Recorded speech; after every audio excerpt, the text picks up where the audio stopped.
Welcome to our channel. Today, we are diving into the enchanting world of the Secret Garden, a timeless story of magic, nature, and the power of kindness. Follow young Lily as she discovers a hidden garden filled with beauty and wonder, learns its secrets, and brings it back to life with love and care. This heartwarming tale reminds us that even the smallest acts of kindness can create miracles. Whether you are a fan of magical stories or simply love nature, this video is for you. Don't forget to like, comment, and subscribe for more beautiful stories. Let's begin the adventure. Once upon a time, in a quiet little village, there lived a kind and curious girl named Lily. Lily was 10 years old, and she loved nature. She spent most of her time outside, playing in the fields, picking flowers, and watching the birds. Her favorite place was a small hill near her house where she could see the whole village and the forest beyond. One sunny afternoon, Lily was walking near the edge of the forest when she noticed something strange. There was a small, hidden path that she had never seen before. The path was covered with tall grass and wildflowers, and it seemed to lead deep into the forest. Lily's heart raced with excitement. She loved exploring new places, and this path looked like it could lead to something special.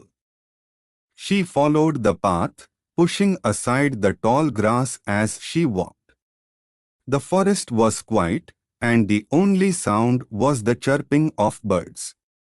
After a few minutes, she reached a tall, old gate covered in ivy. The gate was rusty and looked like it hadn't been opened in years. Lily pushed it gently, and to her surprise, it creaked open. Behind the gate was the most beautiful garden Lily had ever seen. The garden was full of colorful flowers, tall trees, and sparkling fountains. Butterflies flew everywhere, and the air smelled sweet, like honey and roses.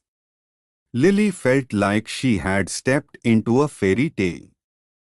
The magical gardener. As Lily walked further into the garden, she noticed an old woman sitting on a bench.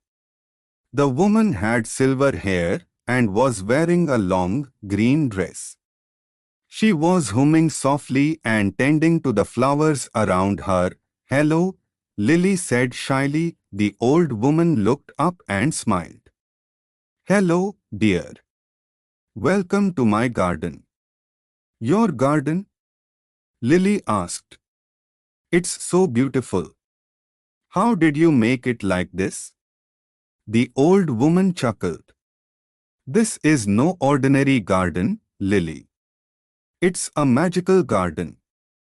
The flowers here never wither, and the trees always bear fruit. But the magic only works if someone takes care of it with love and kindness." Lily's eyes widened. "That's amazing. Can I help you take care of it?" The old woman smiled warmly. "I was hoping you'd ask. You see, I'm getting older, and I need someone to look after the garden when I'm gone. Would you like to be the new keeper of the garden?" Lily thought for a moment. She loved the garden already, but she wasn't sure if she could take on such a big responsibility. "I'm not sure if I can do it," she said. "What if I make a mistake?" The old woman patted Lily's hand. "Mistakes are part of learning, dear.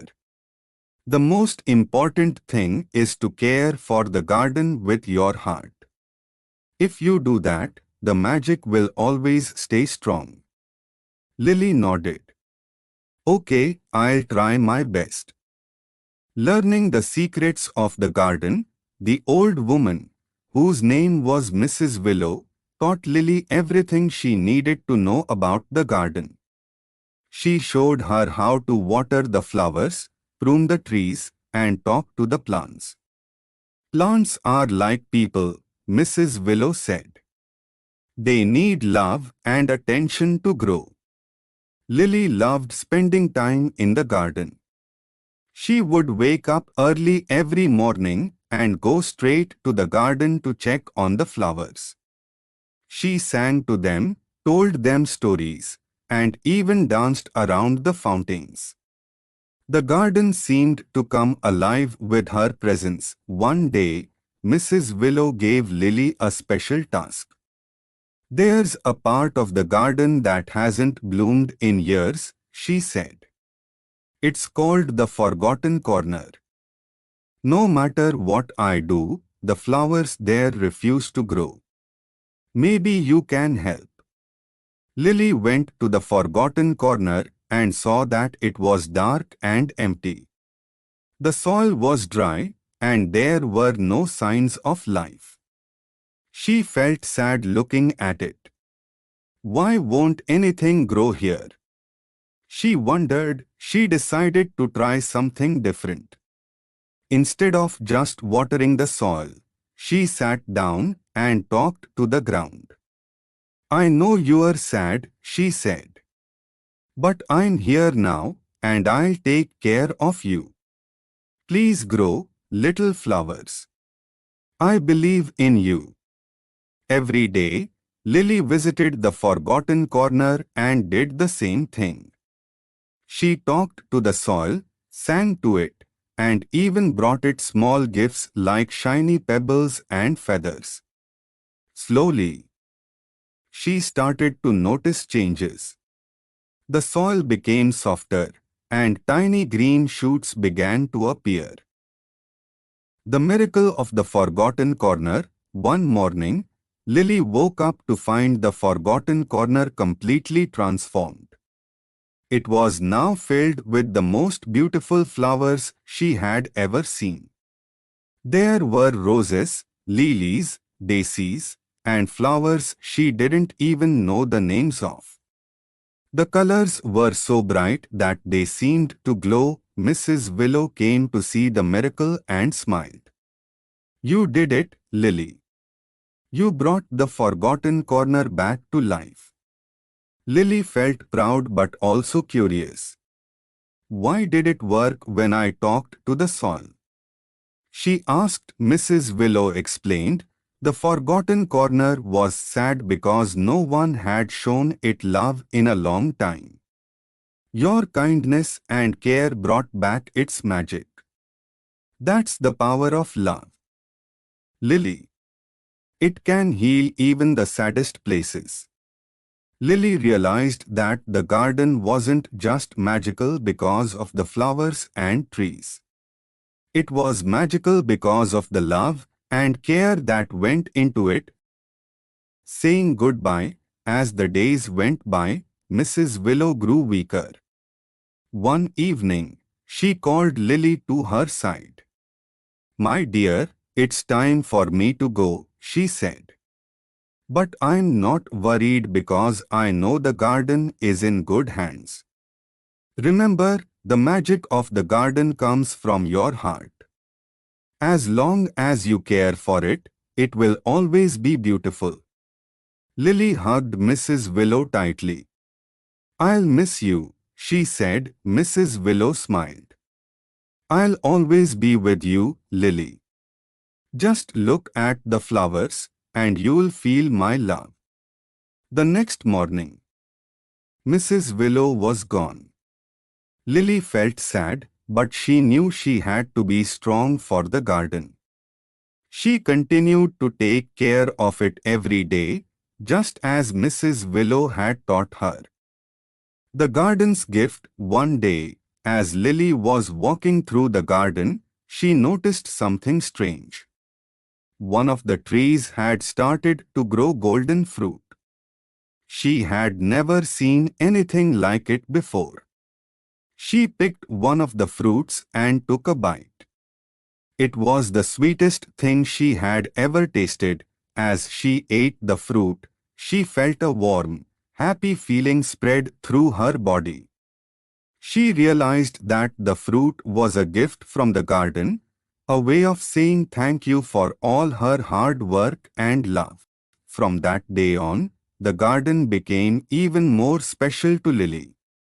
It wasn't just a place of beauty, it was a place of love, kindness, and magic. And Lily knew that as long as she cared for it, the garden would always be a part of her. The legacy of the garden, years passed, and Lily grew up. She became the keeper of the garden, just as Mrs. Willow had wanted. She taught other children in the village how to care for the garden, and it became a place of joy and wonder for everyone. The garden's magic spread throughout the village, bringing happiness and peace to all who visited. And every time Lily looked at the flowers, she remembered Mrs. Willow's words, "The magic comes from your heart." Hello everyone. Welcome back to our channel. Today, we are exploring the magical tree, a captivating story about courage, kindness, and wisdom. Join Sam, a brave young boy, as he embarks on an exciting adventure deep into the forest to find a mysterious treasure. Along the way, he faces challenges, helps others, and discovers the true magic of nature. This inspiring tale teaches us that the greatest treasures are often found within ourselves. If you love adventure and heartwarming stories, this one's for you. Don't forget to like, share, and subscribe for more magical tales. Let's begin the journey. Once upon a time, in a small village surrounded by tall mountains and green forests, there lived a young boy named Sam. Sam was 12 years old, and he loved exploring. Every day after school, he would run into the forest to look for interesting things. He would collect shiny rocks, colorful leaves, and sometimes even strange bugs. His parents always told him to be careful, but Sam was not afraid. He believed the forest was full of secrets, and he wanted to discover them all. One day, while Sam was walking deep into the forest, he found an old map. The map was lying under a big tree, half buried in the dirt. Sam picked it up and brushed off the dirt. The map was very old and torn at the edges, but he could still see the drawings on it. There were mountains, rivers, and a big red X marked in the middle of the forest. Sam's eyes grew wide with excitement. He had heard stories about hidden treasures in the forest, and now he had a map to find one. Sam ran back home to show the map to his parents. His father looked at the map carefully and said, "This map is very old, Sam. It might lead to something dangerous. Are you sure you want to go looking for this treasure?" Sam nodded. "Yes, Dad. I want to find out what's at the red X. It could be something amazing." His mother looked worried. "Please be careful, Sam. The forest can be dangerous, especially if you go too far." Sam promised to be careful. And the next morning, he packed a small bag with food, water, and a flashlight.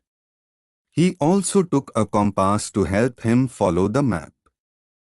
He said goodbye to his parents and started his adventure. The journey begins. The map led Sam deeper into the forest than he had ever gone before. The trees were taller, and the air was cooler. Birds chirped loudly, and the sound of a river flowing nearby made the forest feel alive. Sam followed the map carefully, crossing small streams and climbing over rocks. He felt like a real explorer. After walking for hours, Sam reached a part of the forest where the trees were so thick that sunlight could barely reach the ground. It was dark and quiet, and Sam started to feel a little scared. But he remembered his promise to be brave, so he kept going. Suddenly, he heard a rustling sound behind him. He turned around quickly, but there was nothing there. He took a deep breath and continued walking. A few minutes later, he heard the sound again. This time, it was louder. Sam's heart started to beat faster. He looked around but still saw nothing. Then, out of nowhere, a small animal jumped out of the bushes. Sam almost screamed, but then he saw that it was just a rabbit. The rabbit looked at Sam for a moment and then hopped away. Sam laughed at himself for being so scared. "It's just a rabbit," he said. "I need to stay calm." The mysterious stranger. As Sam continued his journey, he noticed that the forest was changing. The trees were different here. They had strange shapes, and their leaves were a deep purple color. Sam had never seen trees like these before. He felt like he was in a different world. Just as he was about to check the map again, he heard a voice. "Hello, young explorer." Sam turned around and saw an old man standing nearby. The man had a long white beard and was wearing a brown robe. He looked like a wizard from a storybook. Sam was surprised but not scared. The man had a kind face. "Who are you?" Sam asked. "I am the keeper of the forest," the old man replied. "I have been watching you." "Sam, you are a brave boy to come this far." Sam was amazed. "How do you know my name?" The old man smiled. "I know many things. I also know why you are here. You are looking for the treasure marked on the map, aren't you?" Sam nodded. "Yes." "Do you know what it is?" The old man's eyes twinkled. "The treasure is not gold or jewels, Sam. It is something much more valuable. But finding it will not be easy. You must pass 3 tests to prove that you are worthy." Sam felt a little nervous but also excited. "What kind of tests?" he asked. "The first test is the test of courage," the old man said.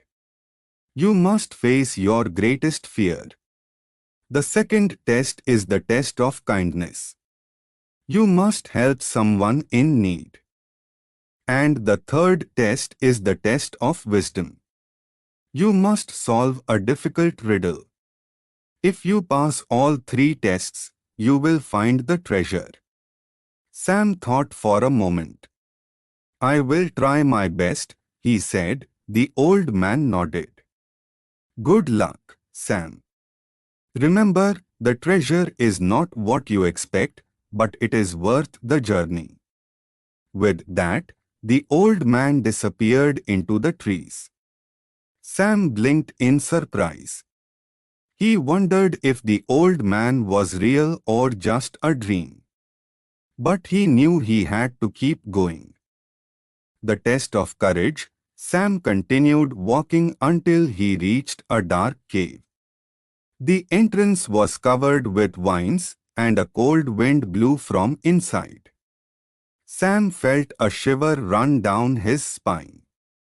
He knew this was the first test. He took a deep breath and stepped into the cave. It was pitch black inside, and the only sound was the echo of his footsteps. Sam turned on his flashlight, but the light was very weak. He could only see a few feet ahead. As he walked deeper into the cave, he started to hear strange noises. It sounded like whispers, but he couldn't understand what they were saying. His heart was pounding, but he kept going. Suddenly, he saw something move in the shadows.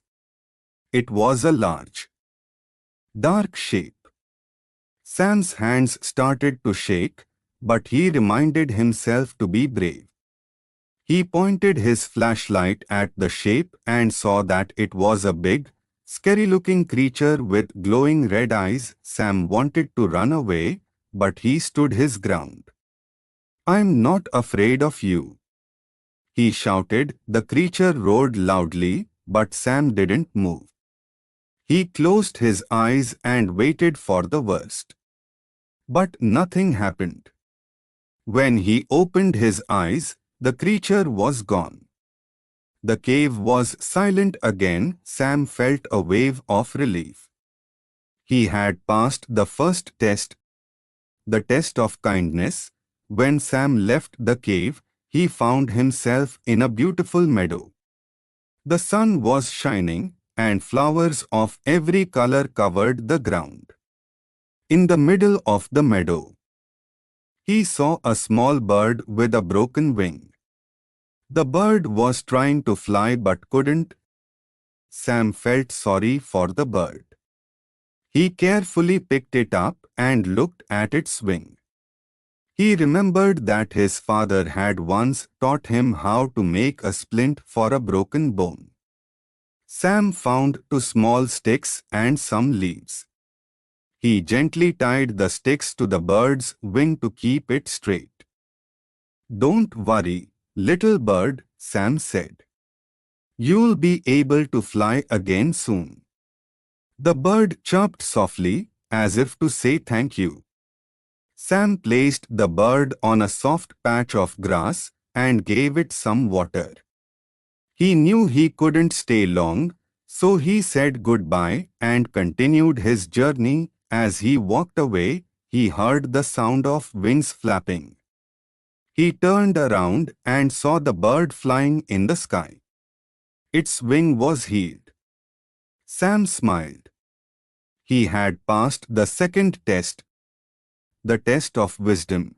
The final test was waiting for Sam at the edge of a deep river. There was no bridge, and the water was flowing fast. On the other side of the river, Sam could see a tall, glowing tree. He knew that was where the treasure was. But how could he cross the river? As he was thinking, a voice spoke to him. It was the old man again. "To cross the river, you must answer this riddle," the old man said. "What has keys but can't open locks?" Sam thought hard. He remembered playing with keys at home, but that didn't make sense. Then he thought about music. "A piano!" he shouted. "A piano has keys but can't open locks." The old man smiled. "You are correct, Sam. You may cross the river." Suddenly, a bridge made of light appeared over the river. Sam walked across it and reached the glowing tree. The treasure. When Sam reached the tree, he saw that it was covered in golden leaves. At the base of the tree, there was a small box. Sam opened it and found a seed inside. "This is the treasure?" Sam asked, feeling a little disappointed. The old man appeared again. "This is no ordinary seed, Sam. It is the seed of the magical tree. If you plant it and take care of it, it will grow into a tree that brings peace and happiness to your village. This is the real treasure." Sam understood now. The treasure wasn't something he could keep for himself. It was something that would help everyone. The return home, Sam returned to his village with the seed. He planted it in the center of the village. And soon, a beautiful tree grew. The tree had golden leaves and glowing flowers. Everyone in the village felt happier and more peaceful when they were near it. Sam became a hero in the village, but he didn't brag about his adventure. He knew that the real reward was the lessons he had learned to be brave, kind, and wise. From that day on, Sam continued to explore the forest, but he always remembered the importance of helping others and facing his fears. And whenever he looked at the magical tree, he felt proud of what he had accomplished. Hello, everyone. My name is Sam, and I am your English teacher. I am very excited to be here and help you improve your English skills. We will learn together through fun activities, stories, and conversations. My goal is to make learning English easy and enjoyable for you. Don't be afraid to make mistakes. Mistakes help us learn. Let's work together and have a great time in this class. Now, let's get started. God sees the truth, but wait.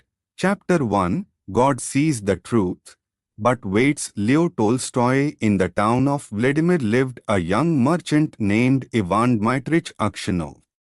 He had two shops and a house of his own. Akshanov was a handsome, fair-haired, curly-headed fellow, full of fun and very fond of singing. When quite a young man he had been given to drink and was riotous when he had had too much. But after he married he gave up drinking, except now and then. One summer Akshanov was going to the Nizhny fair, and as he bade goodbye to his family, his wife said to him, Ivan Dmitrich, do not start today. I have had a bad dream about you. Akshanov laughed and said, You are afraid that when I get to the fair I shall go on a spree. His wife replied, I do not know what I am afraid of. All I know is that I had a bad dream. I dreamt you returned from the town, and when you took off your cap I saw that your hair was quite grey. Akshanov laughed. That's a lucky sign, said he. See if I don't sell out all my goods and bring you some presents from the fair. So he said goodbye to his family and drove away. When he had travelled halfway, he met a merchant whom he knew, and they put up at the same inn for the night. They had some tea together, and then went to bed in adjoining rooms. It was not Akshanov's habit to sleep late, and, wishing to travel while it was still cool, he aroused his driver before dawn, and told him to put in the horses. Then he made his way across to the landlord of the inn, who lived in a cottage at the back, paid his bill, and continued his journey. When he had gone about 25 miles, he stopped for the horses to be fed.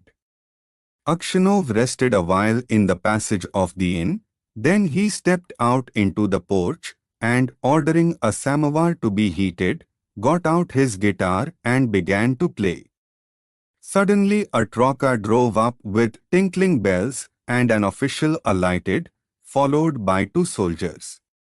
He came to Akshanov and began to question him, asking him who he was and whence he came. Akshanov answered him fully and said, Won't you have some tea with me? But the official went on cross-questioning him and asking him, Where did you spend last night? Were you alone or with a fellow merchant? Did you see the other merchant this morning? Why did you leave the inn before dawn? Akshanov wondered why he was asked all these questions, but he described all that had happened, and then added, "Why do you cross-question me as if I were a thief or a robber? I am traveling on business of my own, and there is no need to question me." Then the official, calling the soldiers, said, "I am the police officer of this district, and I question you because the merchant with whom you spent last night has been found with his throat cut. We must search your things." They entered the house. The soldiers and the police officer unstrapped Akshanov's luggage and searched it. Suddenly the officer drew a knife out of a bag, crying, "Whose knife is this?" Akshanov looked, and seeing a blood-stained knife taken from his bag, he was frightened. "How is it there is blood on this knife?" Akshanov tried to answer, but could hardly utter a word, and only stammered, "I don't know, not mine." Then the police officer said, "This morning the merchant was found in bed with his throat cut. You are the only person who could have done it. The house was locked from inside, and no one else was there. Here is this blood-stained knife in your bag, and your face and manner betray you. Tell me how you killed him, and how much money you stole." Akshanov swore he had not done it, that he had not seen the merchant after they had had tea together, that he had no money except 8,000 rubles of his own, and that the knife was not his. But his voice was broken, his face pale, and he trembled with fear as though he went guilty. The police officer ordered the soldiers to bind Akshanov and to put him in the cart. As they tied his feet together and flung him into the cart, Akshanov crossed himself and wept. His money and goods were taken from him, and he was sent to the nearest town and imprisoned there. Inquiries as to his character were made in Vladimir. The merchants and other inhabitants of that town said that in former days he used to drink and waste his time, but that he was a good man. Then the trial came on. He was charged with murdering a merchant from Ryazan and robbing him of 20,000 rubles. His wife was in despair and did not know what to believe. Her children were all quite small. One was a baby at her breast. Taking them all with her, she went to the town where her husband was in jail. At first she was not allowed to see him, but after much begging, she obtained permission from the officials and was taken to him. When she saw her husband in prison dress and in chains, shut up with thieves and criminals, she fell down and did not come to her senses for a long time. Then she drew her children to her and sat down near him. She told him of things at home and asked about what had happened to him. He told her all, and she asked, "What can we do now? We must petition the Tsar not to let an innocent man perish." His wife told him that she had sent a petition to the Tsar, but it had not been accepted. Akshanov did not reply, but only looked downcast. Then his wife said, "It was not for nothing I dreamt your hair had turned grey. You remember? You should not have started that day." And passing her fingers through his hair, she said, "Vanya dearest, tell your wife the truth. Was it not you who did it?" "So you, too, suspect me," said Akshanov, and, hiding his face in his hands, he began to weep. Then a soldier came to say that the wife and children must go away, and Akshanov said goodbye to his family for the last time. When they were gone, Akshanov recalled what had been said, and when he remembered that his wife also had suspected him, He said to himself, "It seems that only God can know the truth. It is to Him alone we must appeal, and from Him alone expect mercy." And Akshanov wrote no more petitions, gave up all hope, and only prayed to God. Akshanov was condemned to be flogged and sent to the mines. So he was flogged with a knot, and when the wounds made by the knot were healed, he was driven to Siberia with other convicts. For 26 years Akshanov lived as a convict in Siberia. His hair turned white as snow, and his beard grew long, thin, and grey. All his mirth went, he stooped, he walked slowly, spoke little, and never laughed, but he often prayed. In prison Akshanov learnt to make boots and earned a little money, with which he bought the lives of the saints. He read this book when there was light enough in the prison, and on Sundays in the prison church he read the lessons and sang in the choir, for his voice was still good. The prison authorities liked Akshanov for his meekness, and his fellow prisoners respected him. They called him grandfather and the saint. When they wanted to petition the prison authorities about anything, they always made Akshanov their spokesman, and when there were quarrels among the prisoners they came to him to put things right and to judge the matter. No news reached Akshanov from his home, and he did not even know if his wife and children were still alive. One day a fresh gang of convicts came to the prison. In the evening the old prisoners collected round the new ones and asked them what towns or villages they came from and what they were sentenced for. Among the rest Akshanov sat down near the newcomers and listened with downcast air to what was said. One of the new convicts, a tall, strong man of 60, with a closely cropped grey beard, was telling the others what he had been arrested for. "Well, friends," he said, "I only took a horse that was tied to a sledge, and I was arrested and accused of stealing. I said I had only taken it to get home quicker, and had then let it go. Besides, the driver was a personal friend of mine. So I said, 'It's all right.' 'No,' said they, 'you stole it.' But how or where I stole it they could not say.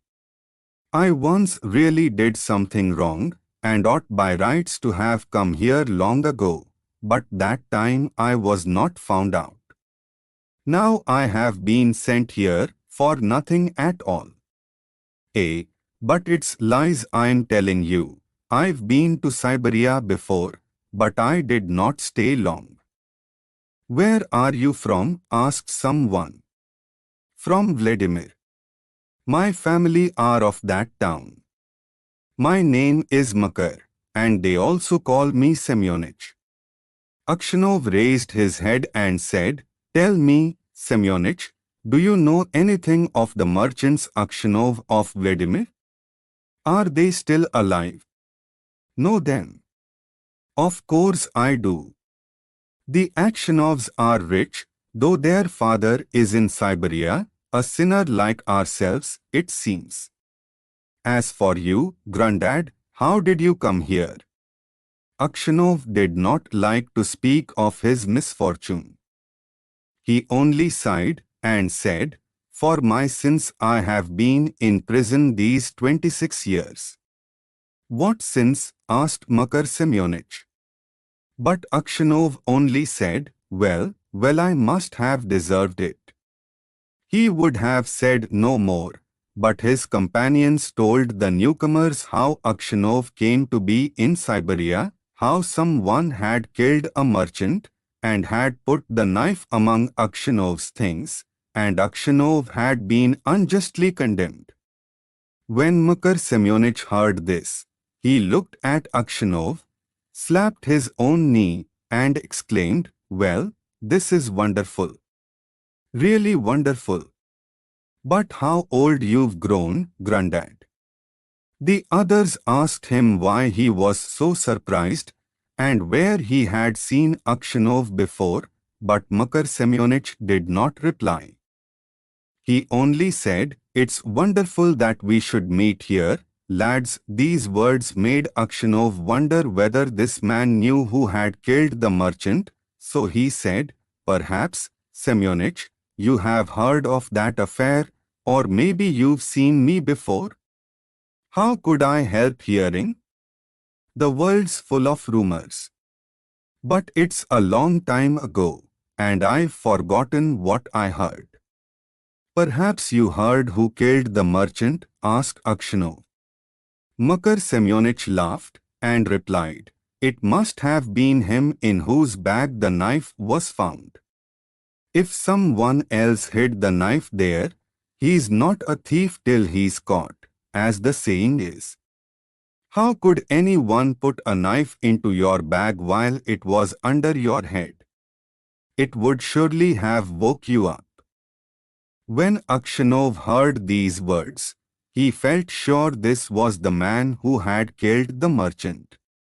He rose and went away. All that night Akshanov lay awake. He felt terribly unhappy, and all sorts of images rose in his mind. There was the image of his wife as she was when he parted from her to go to the fair. He saw her as if she were present, her face and her eyes rose before him. He heard her speak and laugh. Then he saw his children, quite little, as they were at that time, one with a little cloak on, another at his mother's breast. And then he remembered himself as he used to be young and merry. He remembered how he sat playing the guitar in the porch of the inn where he was arrested, and how free from care he had been.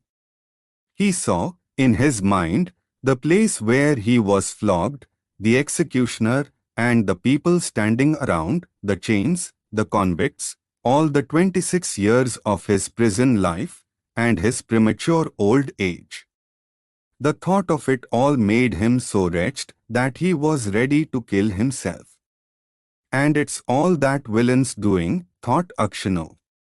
And his anger was so great against Makar Semyonich that he longed for vengeance, even if he himself should perish for it. He kept repeating prayers all night, but could get no peace. During the day he did not go near Makar Semyonich, nor even look at him. A fortnight passed in this way. Akshanov could not sleep at night, and was so miserable that he did not know what to do. One night as he was walking about the prison, he noticed some earth that came rolling out from under one of the shelves on which the prisoners slept. He stopped to see what it was. Suddenly Makar Semyonich crept out from under the shelf and looked up at Akshanov with frightened face.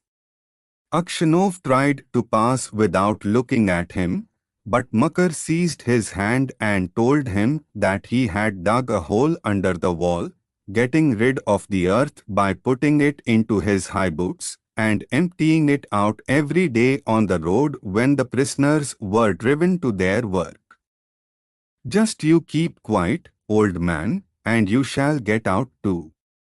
If you blab, they'll flog the life out of me, but I will kill you first." Akshanov trembled with anger as he looked at his enemy. He drew his hand away, saying, "I have no wish to escape, and you have no need to kill me. You killed me long ago. As to telling of you, I may do so or not, as God shall direct." Next day, when the convicts were led out to work, the convoy soldiers noticed that one or other of the prisoners emptied some earth out of his boots. The prison was searched and the tunnel found. The governor came and questioned all the prisoners, to find out who had dug the hole.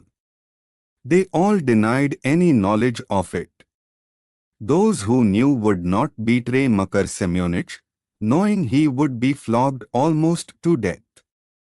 At last the governor turned to Akshanov, whom he knew to be a just man, and said, "You are a truthful old man. Tell me, before God, who dug the hole." Makar Semyonich stood as if he were quite unconcerned, looking at the governor and not so much as glancing at Akshanov. Akshanov's lips and hands trembled, and for a long time he could not utter a word. He thought, "Why should I screen him who ruined my life? Let him pay for what I have suffered. But if I tell, they will probably flog the life out of him, and maybe I suspect him wrongly. And after all, what good would it be to me?" "Well, old man," repeated the governor, "tell me the truth. Who has been digging under the wall?" Akshanov glanced at Makar Semyonich and said, "I cannot say, Your Honor. It is not God's will that I should tell. Do what you like with me, I am in your hands." However much the governor tried, Akshanov would say no more, and so the matter had to be left. That night, when Akshanov was lying on his bed and just beginning to doze, someone came quietly and sat down on his bed. He peered through the darkness and recognized Makar. "What more do you want of me?" asked Akshanov. "Why have you come here?"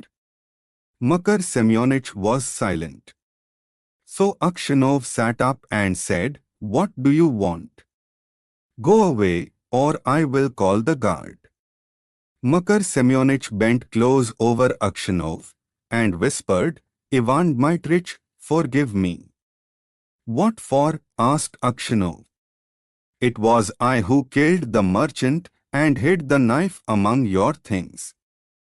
I meant to kill you too, but I heard a noise outside, so I hid the knife in your bag and escaped out of the window." Akshanov was silent and did not know what to say. Makar Semyonich slid off the bed shelf and knelt upon the ground. "Ivan Dmitrich," said he, "forgive me.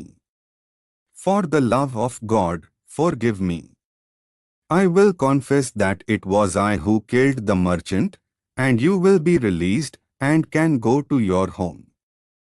"It is easy for you to talk," said Akshanov, "but I have suffered for you these 26 years. Where could I go to now? My wife is dead, and my children have forgotten me. I have nowhere to go." Makar Semyonich did not rise, but beat his head on the floor. "Ivan Dmitrich, forgive me," he cried. "When they flogged me with the knot, it was not so hard to bear as it is to see you now, yet you had pity on me and did not tell.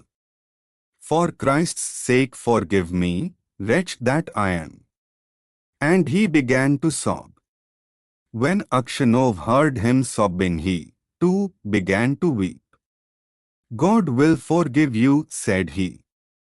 "Maybe I am 100 times worse than you." And at these words his heart grew light, and the longing for home left him. He no longer had any desire to leave the prison, but only hoped for his last hour to come. In spite of what Akshanov had said, Makar Semyonich confessed his guilt. But when the order for his release came, Akshanov was already dead. Hello, my name is Sam. I am from Italy. I live in a small town called Varuna, but I have a dream. I want to study in London. London is a big city in England. It has many famous places like the Big Ben, the London Eye, and Buckingham Palace. I want to see these places. I also want to learn English better. I think London is the best place for that. Verona is a quiet place with beautiful old buildings and friendly people. I have lived here all my life. I go to school every day. I like to play soccer with my friends. I also like to read books and watch movies. Every day I think about London. I imagine myself walking on its streets, visiting museums and going to a big school. I feel excited when I think about it. But there is a problem. My parents are worried about my dream. One evening I sit with my parents in the living room. I say, Mom, Dad, I want to talk to you. They look at me and say, What is it, Sam? I take a deep breath and say, I want to study in London. I want to go there next year. My mom looks surprised. She says, But Sam, London is very far. It is a big city. It can be dangerous. My dad nods and says, Yes, Sam, we worry about you. You are safe here in Verona. I understand their worries. London is far from home. It is a big change. But I feel ready. I say, I know it is far. But I am careful. I want to learn. I want to see the world. My parents look at each other. They are silent for a moment. Then my mom says, We love you, Sam. We want you to be safe. But we also want you to be happy. My dad adds, We need to think about this. It is a big decision. I feel hopeful. I know they are worried. But they also want me to be happy. I smile and say, Thank you, Mom and Dad. I will be careful. I promise. That night I go to bed and think about London. I know it will not be easy. But I am ready to work hard. I am ready to follow my dream. I feel excited and happy. London, here I come. Chapter 2. Planning the trip. I am very happy. My parents are thinking about my dream. I know it is a big decision. But I am ready. I want to go to London. One day I talked to my friend Alex. Alex is my best friend. We play soccer together. We go to school together. I tell Alex about my dream. I say, Alex, I want to study in London. Alex looks excited. He says, That is amazing, Sam. I want to go too. We talk a lot about London. We think about all the things we want to see and do. We decide to go together. We will be study partners in London.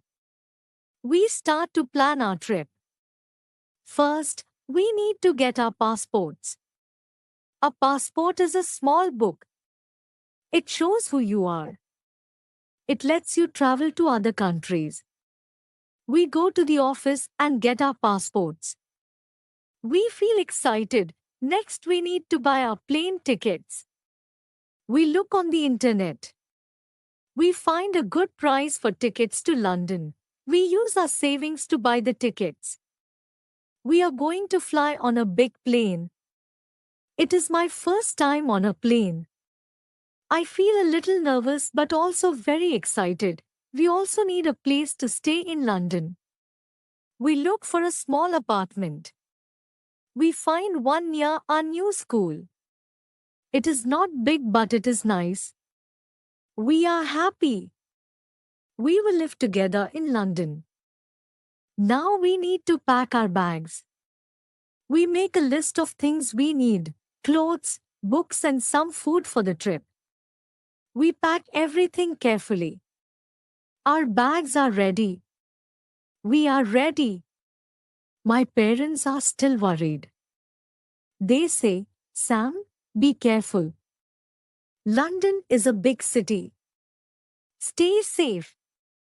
I promise them I will be careful. I give them a big hug. I say, thank you, Mom and Dad. I will call you every day. Alex and I are very excited. We talk about a new life in London. We talk about a new school. We talk about the places we will visit.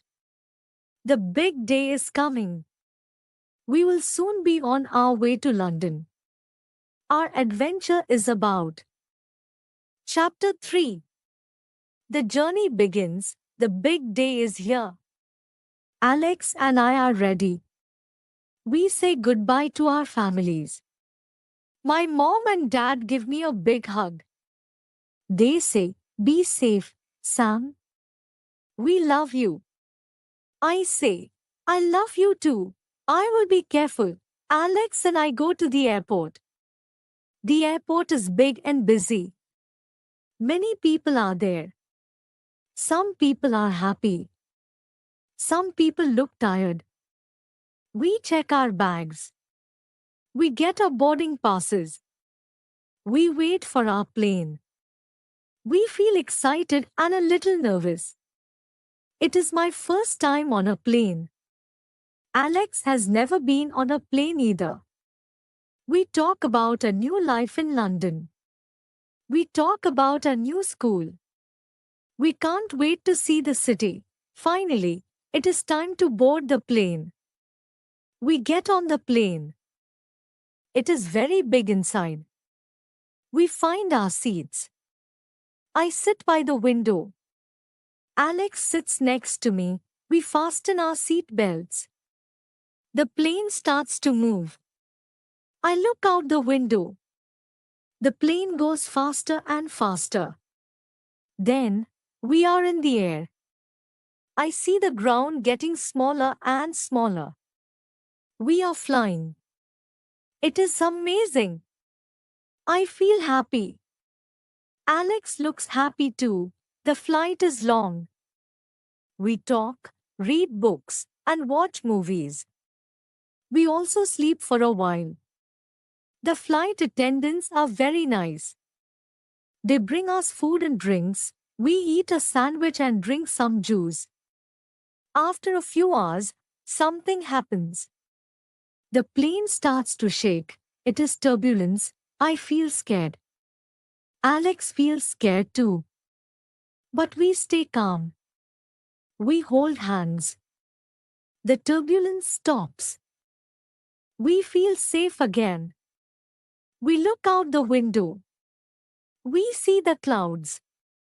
We see the blue sky. It is beautiful. We feel excited again. We are getting closer to London. Finally, the plane starts to go down. We are landing. I see the city below. It is big and full of lights. We are in London. The plane lands smoothly. We get off the plane. We are very happy. We get our bags and go through customs. The officer checks our passports. Everything is fine. We are in London. Our adventure has begun.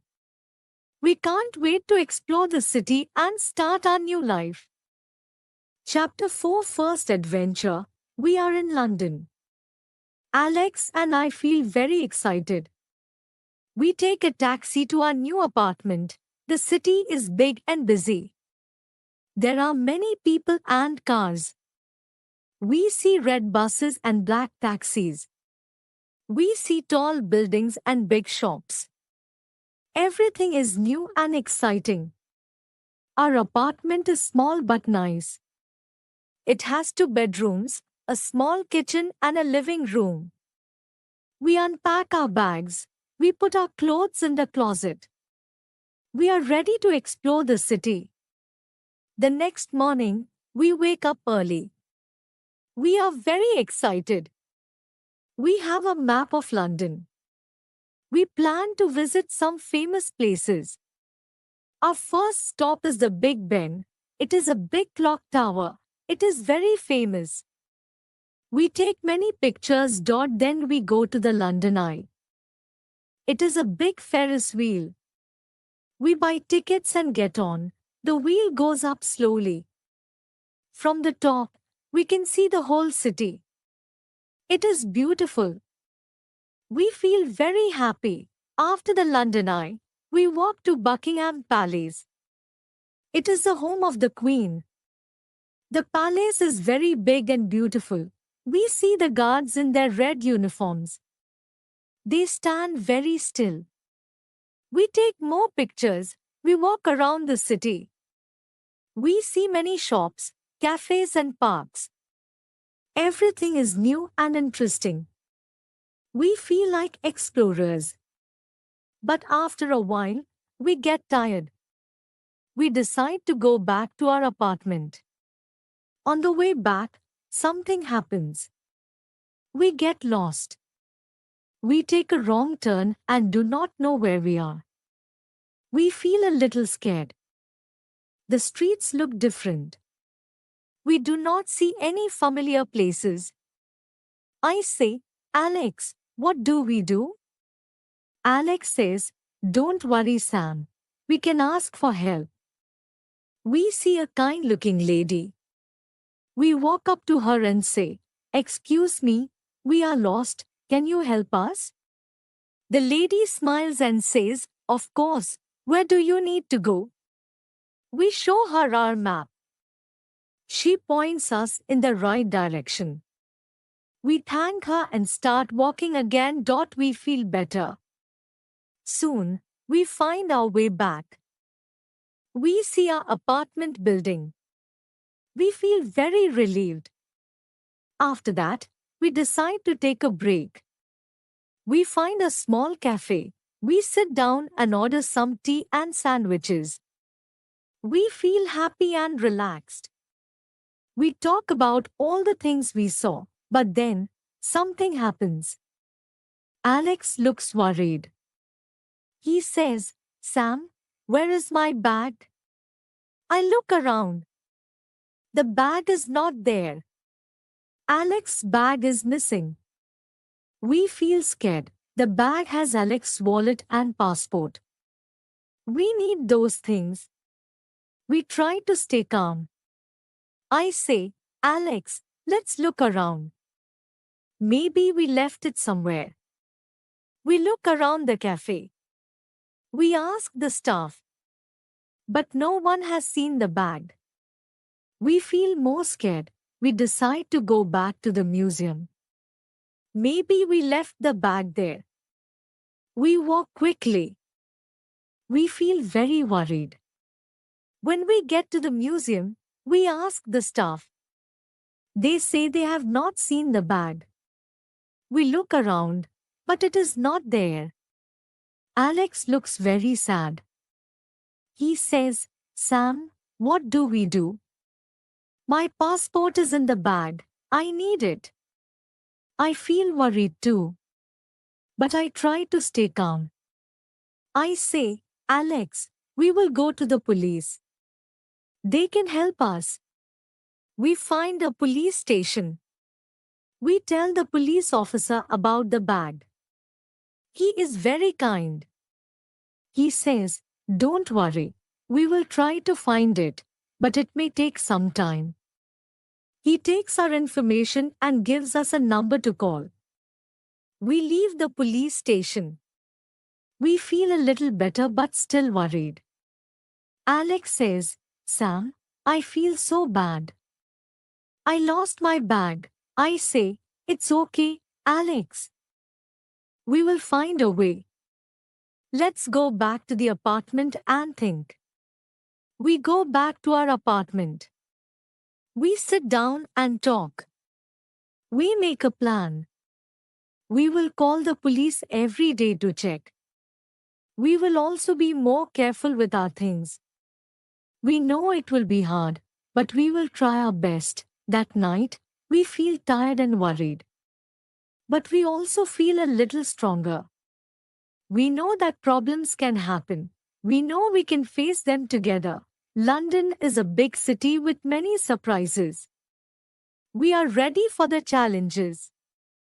Chapter 5 The Accident. The next day, Alex and I feel a bit better. We still worry about the lost bag. But we decide to enjoy our time in London. We make a new plan. Today, we will visit Hyde Park and go for a walk. Hyde Park is very big and beautiful. There are many trees, flowers, and a big lake. We see people walking, running, and riding bikes. We feel happy and relaxed. We walk along the path and talk about our plans. Suddenly, Alex says, Sam, I want to rent a bike. Let's ride around the park. I think it is a good idea. We go to the bike rental place and get two bikes. We start to ride. It is fun. The wind blows in our faces. We laugh and feel free, but then, something terrible happens. Alex is riding in front of me. He turns to look back and talk to me. He doesn't see a rock on the path. His bike hits the rock. Alex falls off the bike. He hits the ground hard. I hear him cry out in pain. I stop my bike quickly and run to Alex. He is on the ground holding his leg. He looks very hurt. I feel very scared. I say, Alex, are you okay? He says, no, my leg hurts a lot. I can't move. I see people around us. They look worried. One person calls an ambulance. Another person helps me keep Alex calm. The ambulance arrives quickly. The paramedics are very kind. They check Alex and say, we need to take him to the hospital. I go with Alex in the ambulance. I hold his hand. He is in a lot of pain. I feel very scared and worried. The ambulance goes fast. We reach the hospital. The doctors take Alex inside. They say, please wait here. We will take care of him. I wait in the waiting room. I feel very nervous. I don't know what will happen. I hope Alex will be okay. I call his parents and tell them what happened. They are very worried. I promise to stay with Alex and take care of him. After some time, a doctor comes to talk to me. He says, Alex has a broken leg. He needs surgery. He will be okay, but he needs to stay in the hospital for a week. I feel a little better. At least Alex will be okay. I go to see Alex. He looks tired and in pain, but he smiles when he sees me. I say, Alex, you are very brave. You will be okay. He says, thank you, Sam. I am glad you are here. For the next week, I visit Alex every day. I bring him books and food. I sit with him and talk to him. He is getting better slowly. The doctors and nurses are very kind. They take good care of him. Finally, after a week, Alex is ready to leave the hospital. He has a cast on his leg and needs crutches to walk, but he feels much better. We go back to our apartment. We are both very tired, but happy to be together again. Alex and I are back at our apartment. Alex has a cast on his leg and uses crutches to walk. He needs to rest and heal. I help him as much as I can. I cook food, clean the apartment, and help him move around. One day, Alex has a doctor's appointment. We go to the hospital. The doctor checks his leg and says, Alex, you are healing well, but you need more rest. Come back next week for another checkup. We feel happy. Alex is getting better. In the evenings, we watch movies and play games. We laugh and try to stay positive. Sometimes Alex feels sad. He says, Sam, I want to walk without crutches. I want to explore the city. I say, I know, Alex. You will be able to do that soon. Just be patient. 1 week passes. Then 2 weeks. Alex is getting stronger. He can move around more easily. We go back to the doctor. The doctor says, Alex, you are healing very well. You can start walking without crutches soon. Just be careful. One day, we get a call from the police. They found Alex's lost bag. We go to the police station to get it. Alex is very happy. He says, Sam, this is great news. Now we have everything we need. Our new school starts next week. We are excited and a little nervous. We prepare our school bags and get our books ready. We talk about our classes and the new friends we will meet. Finally, the big day arrives. We go to school. It is a big building with many students. We feel excited. We go to our classes and meet our teachers. Everyone is very kind. We make new friends and start learning new things. At the end of the day, we go back to our apartment. We feel happy and tired. Alex says, Sam, today was a great day. I feel ready for the future. I say, me too, Alex. We had some hard times, but we are stronger now. The lost puppy. It was a bright and sunny morning in Greenfield. The birds were singing, and the air was fresh. Emma, a 10-year-old girl, lived in a small house with her parents and her little brother, Jake. She loved animals, especially dogs. Every morning, she walked to the park near her house and played with the neighborhood dogs. One day, while Emma was playing in the park, she heard a soft whining sound. She looked around but could not see anything. The sound came again, and Emma followed it. Behind a big bush, she found a small, brown puppy. The puppy was shivering and looked very scared. Oh no! Are you lost, little one? Emma said softly. She bent down and picked up the puppy. It was very thin and dirty. Its eyes were big and sad. Emma gently held the puppy in her arms and walked home quickly. When she entered the house, her mother saw the puppy and said, Emma, where did you find this puppy? I found him in the park, behind a bush. He looks very hungry and scared. Can we keep him, Mom? Emma asked with hope in her eyes. Her mother smiled and said, First, we need to find out if he belongs to someone. Let's give him some food and water. Then we can put up posters in the neighborhood. Emma nodded and gave the puppy a bowl of milk. He drank it quickly and wagged his tail. Jake was very excited. Can we name him? He asked. Emma thought for a moment. Let's call him Buddy for now. The next day, Emma and her mother made posters with a picture of Buddy. The next day, Emma and her mother made posters with a picture of Buddy.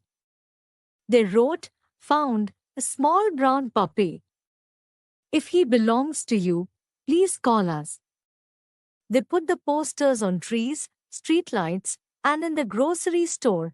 Days passed, but no one called. Emma and her family took good care of Buddy.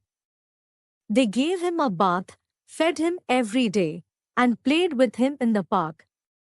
Buddy became very happy. He loved running around and playing with Emma and Jake. One afternoon, when Emma was walking Buddy in the park, an old man came near.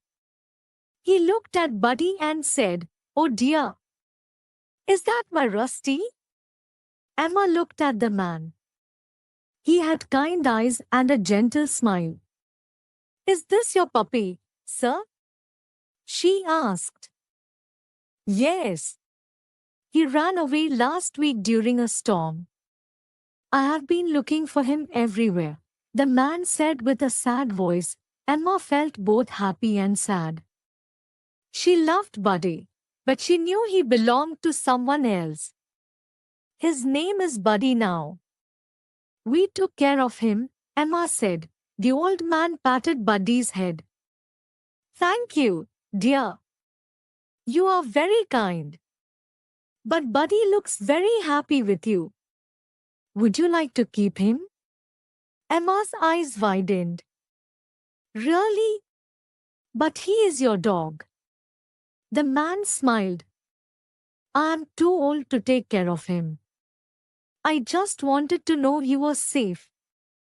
You have given him love. He belongs with you." Emma hugged Buddy tightly.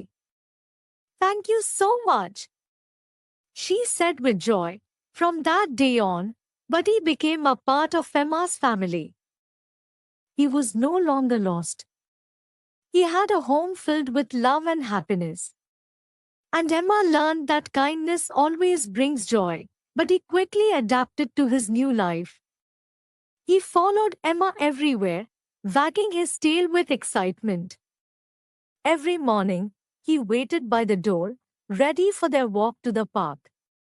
He loved chasing butterflies, digging small holes, and playing with his new dog friends.